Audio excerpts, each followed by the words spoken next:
even when I started doing it on my own, I had built so much confidence in investors that going on my own wasn't scary, or it wasn't this big risky thing, because everyone knew that I could execute on a major level. To start with one house, I started with one house and then built that back up. And now I'm at about 15 projects per cycle. And that's my comfort level. That's where I know that I'm not going to be like, where I was when I was at 30 houses. So when I started, it was like I try to basically make my investors percentages, not on their money, not on the project. Got it.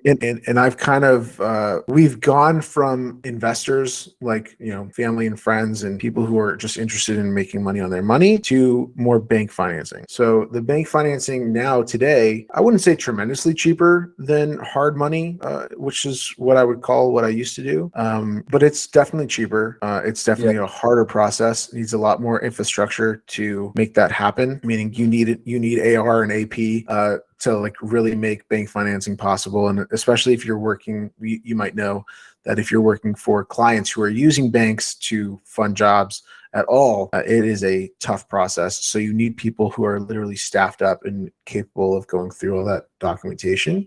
So today, that's pretty much what we do. And sometimes they require 10%, 20%, 30%, depends on the scale of the job. And every 5% in between there. And then every once in a while, I'm using hard money to fill in those gaps, or I'm using my own capital.